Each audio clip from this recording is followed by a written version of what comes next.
Good morning বন্ধুরা, welcome back to my channel PK family Bengali vlog. কেমন আছো তোমরা সবাই? আশা করি ভালো আছো। আর আজকের ভিডিওটা দেখতেই পাচ্ছ তোমরা, তোমাদের দাদাভাই শুরু করেছে। আমরা কিন্তু বাড়িতে নেই, আমরা হচ্ছে স্কুলে গেছি। আমি মেয়েকে নিয়ে স্কুলে গেছি, আর তোমাদের দাদাভাই ডিউটি থেকে বাড়িতে এসছে, ডে অফ করে বাড়িতে এসছে আমাদেরকে আনতে যাবে বলে। তো আনতে যাবে বলে না, তোমাদের দাদাভাই ডে অফ করে বাড়িতে আসে বেশিরভাগ, আর তারপরে পকেটে কতগুলো টাকা আছে নিয়ে আমাদেরকে আনতে যাচ্ছে, কারণ আসার টাইমে যে বাজার করে আনতে হবে, তো তার জন্য। তো চলো, তোমাদের দাদাভাই এটিএম নিচ্ছে সঙ্গে করে, সব কিছুই নিচ্ছে, তো দরকার আছে তার জন্য। তো এবার আমি তো এই টাইমে স্কুলে, আমি জানিও না যে তোমাদের দাদাভাই যে ভিডিওটা করছে। তো দেখো, তোমাদের দাদাভাই তো ঠিকমতো কথা বলতে পারে না, তার জন্য আমাকে বলছে কি না তুমি একটু কথা বলে দাও। আর তারপরে দেখো এখানে চাবি, তারপরে পয়সা সব কিছু নিয়ে নিল। তো তোমাদের টাটা বাই বাই করে চলে যাচ্ছে আমাদেরকে আনতে।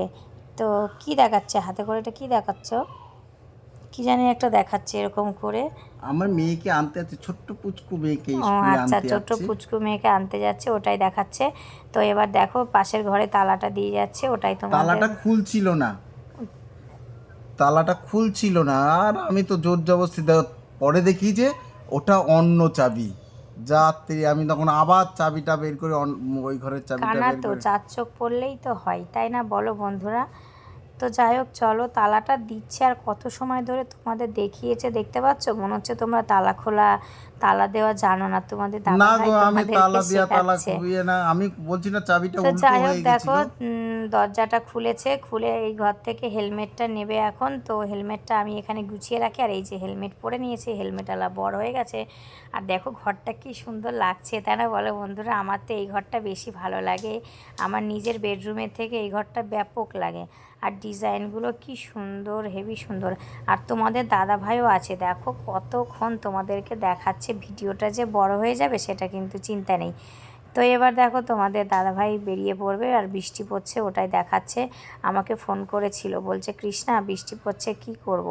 তা বললাম দেখো কমলে আসো, না কমলে কি করবো। আর এটা দেখো তোমাদের দাদাভাই গ্যারেজ ঘরে চলে এসছে স্কুটি নিতে। আর গ্যারেজ ঘরে না অনেক বাড়তি জিনিসপত্র রাখা আছে, অনেক না বাড়তি জিনিসপত্র যেখানে আছে ওখানে দুটো গাড়ি ঢুকে যাবে। আর এখনও বৃষ্টি পড়ে যাচ্ছে, ওটাই তোমাদের দাদাভাই দেখাচ্ছে। তো আমাদের স্কুলে গেলে খুব কষ্ট হয় বন্ধুরা, বৃষ্টি পড়লে কি বলবো, প্রচণ্ড কষ্ট হয়। দাঁড়ানোর জায়গা থাকে না, সেই ভিজতে হয় ছাতা নিয়ে দাঁড়িয়ে। আর তোমাদের দাদাভাই একটু এটিএম থেকে টাকাটা তুলে নিল। তো তারপরে দেখো তোমাদের দাদাভাই চলে এসছে স্কুলে, আর আমাকে ফোন করেছিল, আমাকে দেখতে পারছে না বলে যে কোথায় তুমি। আমি বললাম যে আমি এইদিকে বসে আছি, বৃষ্টি পড়ছিল, আর এখন বৃষ্টিটা থেমে গেছে। আর তোমাদের দাদাভাই একটু আশপাশটা ভিডিও করে নিচ্ছে। দেখো এটা হচ্ছে পিছন দিকের গেটটা ওদের স্কুলের, যেখান দিয়ে ঢোকাতে হয় সেখান দিয়ে না। তারপরে দেখো 10টা 15 বেজে গেছে, আর আমি আমার মেয়েকে নিয়ে চলে এসেছি দেখো। আমার পুচকু সোনা চলে এসেছে। আর হ্যাঁ, আমার মেয়ে মাথা কিন্তু টাক নেল করে দিয়েছি। করেছে, দেখো টাক করেছে, শুধু বারবার মাথায় হাত দিচ্ছে। আমি যে সকালবেলা স্কুলে নিয়ে এসেছি, সব বাচ্চাদেরকে দেখছে, যাদের যাদের চুল আছে। ওর খুব মন খারাপ হয়, জানি না, মনে হয় আর বেশি দিন ন্যাড়া করাতে ওকে পারবো না, ন্যাড়া করালে খুব কষ্ট হয়। তো যাই হোক, দেখো তোমাদের সাথে বকবক করতে করতে আমরা কিছুটা দূরে গিয়ে চলে এসেছি। এটা গাড়ি হচ্ছে নিয়ে লাটবাগান। লাটবাগানের হ্যাঁ, ভেতরে। লাটবাগানের ভিতর দিয়ে আসলে কি হয় বলো তো বন্ধুরা, ইয়েটা কম হয়, ভিড়টা। আর দেখো দৃশ্যটা কি সুন্দর না, প্রাকৃতিক দৃশ্য দেখতেই ভাল লাগে। আর ক্যামেরা কোয়ালিটিটাও কি সুন্দর হয়ে যায়। তোমাদের দাদাভাই বলছে এখানে ভিডিও এই যে করো না। বিটি রোডে চলে এসেছি আর আবার। তারপরে দেখো রোডে চলে এসেছি, রোডে এবার তালপুকুরের দিকে ঢুকবো। তো গেটটা পার হব। তো এই দেখো তালপুকুরের গলিতে ঢুকে পড়েছি, দিয়ে এবার গেটটা পার হব। আর গেটটা না খুবই সুন্দর, কপালটা ভালো, আমরাও আসছি আর গেটটা খুলে দিল। খুলে দিল। তো তারপরে দেখো এখানে সবজি নিতে দাঁড়িয়ে পড়েছি, শনিবার যেহেতু। কারণ আছে, তোমাদের দিদি ভাই কি খাবো কি খাবো, আমি বলছি কি খাবে কি খাবে, সে আর বলে না কি খাবো। যখন বলেছি যে আর কি বলে ওটাকে, কি বলছিল, গোবিন্দভোগ চাল দিয়ে হ্যাঁ, তোমাদের দাদাভাই বলছে পোলাও পোলাও বলেছিলাম। করবে, তা আমি বলেছিলাম যে পোলাও খাবো না, আমার ফ্রাইড রাইস ভালো লাগে। তো যাই হোক, সবজি নিয়ে নিয়েছি, দেখতেই পেলে ক্যাপসিকাম, গাজর, টমেটো, বিনস, তো এবার টাকাটা দিয়ে দিচ্ছি ওই দাদাটাকে। তো তোমাদের দাদাভাই বলছে যে তুমি নিয়ে নাও কৃষ্ণা, আমি আর নিচ্ছি না। আর এত রোদ্দুর বাবা, মনে হচ্ছে যে মাথা ঘুরে পড়ে যাব জানো বন্ধুরা, প্রচণ্ড রোদ্দুর। আর তারপরে এই দাদাটাই বললো যে এই দোকান থেকে পনির নিয়ে যাও, বেশ ভালো পনিরটা হবে। সত্যিই তা ভালো, পনিরটা ভালো, কিন্তু আমার খেতে ভালো লাগেনি। সফট আছে, হয়তো এক নরম নম্বর আছে, পনির, মানে কিন্তু দাম খুব কম সুন্দর। কিন্তু পনিরটাও খুব সুন্দর, আর না, রান্নাটাও অসাধারণ হয়েছিল তো পনির। তারপরে দেখো পনির নিয়ে চলে এসেছি, চলে এসে বাড়িতেও এইখানে চলে তোমাদের এসেছি। দিদিভাই কি করছে? আর তোমাদের দাদাভাই না গেছে একটু ইয়েতে, ভেরিগেটে গেছে, তোমার কি জানি আনতে, মশলা আনতে ফ্রাইড রাইসে। তা ভাবলাম আসুক, তারপরে খাবার খাচ্ছি। তো তার জন্য দেখো আমি একটু হুম, কী জানি বলে, সবজিটা কেটে আমি আগিয়ে রেখে দিচ্ছিলাম। আর আমি জানি না কেন তোমাদের দাদাভাই মনে হচ্ছে একটা ভিডিও দিতে ভুলে গেছে। এখানে আমি যখন আমরা কচুরি কিনছিলাম, কচুরির হচ্ছে একটা পার্ট তুলেছিলাম, তোমাদের দাদাভাই মনে হচ্ছে দিতে ভুলে গেছে। হয়তো ভুলে গেছি, কিন্তু আমরা সকালে টিফিনটাও করার জন্যে তোমাদের দিদিভাইকে দাঁড় করিয়ে বললাম যে খাবারটা নিয়ে নাও, আমি আবার আনতে গেলাম পাশের দোকানে চাল।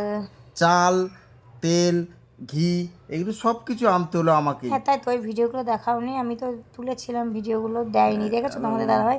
আর তারপরে দেখো এইখানে মেয়ে, আমার দেখো মেয়েটা, মেয়ে এসিতে শুয়ে আছে, কোথাও থেকে এসেই মানে ওর এসি চাই।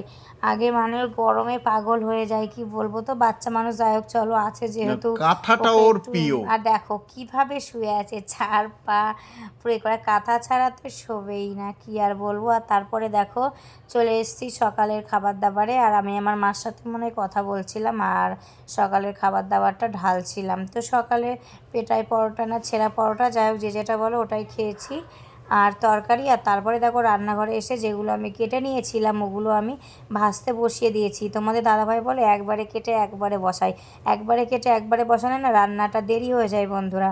তো তার জন্য আমি একটা একটা করে কাটছি, একটা একটা করে ভাজা করছি। আর এখানে দেখো পনিরটা তোমাদের দাদাভাই ভাজছে, আমি ভাজছি না, আমি ওই রান্নাগুলো করে দিয়েছি তোমাদের একটা হলো দাদাভাইকে। পনিরের মশলা, আর এটা পনিরের মশলা, আর রান্নাও হয়ে গেছে, তোমরা দেখতে পাচ্ছ।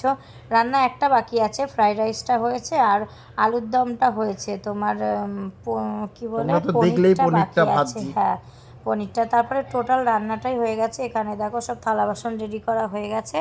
আর এইটা তোমাদের দাদাভাই রেডি করেছে, এটা আমি রেডি করিনি। তোমাদের দাদাভাই কত চালাক দেখেছো, আমি যা যা কাজ করেছি তোলেনি, নিজে যা যা কাজ করেছে সেটা তুলেছে। তোমাদেরকে দেখাতে হবে না আমি ভিডিওটা তো কাজ আমিই করছি করেছি, বাবা। ভিডিওটা তো তোমার দিদিভাই করেনি, আমার মন থেকে ভিডিওটা করেছি, এখন ছাড়াই হয় তো না যাই থেকে হোক এখন দেখো কন্টিনিউ খেতে তোমরা পাবে বসে ভিডিও, পড়েছি। হ্যাঁ, কন্টিনিউ ভিডিও পাবে। তবে এখন আমাদের খাওয়া দাওয়ার পার্ট চালু হয়ে গেছে, আর এখন শুধু খাবারগুলো থালায় থালায় বেড়ে দিলেই হয়ে যাবে। এই যে দেখো এখানে কি কি, এটা হলো আলু পনির। পনির, হ্যাঁ, আর এরপরেই চলে আসছে আলুর আলুর দম। দম, আর এরপরে তার সাথে থাকছে ফ্রাইড রাইস, সঙ্গে চাটনি করা হয়নি তাই না সেদিনকে? না, হ্যাঁ চাটনি করা হয়েছিল তো মনে হয়, না চাটনি করা হয়নি। তাই হোক, আমরা খেতে থাকি, চলো টাটা, বাই বাই, আবার যেন দেখা হয়।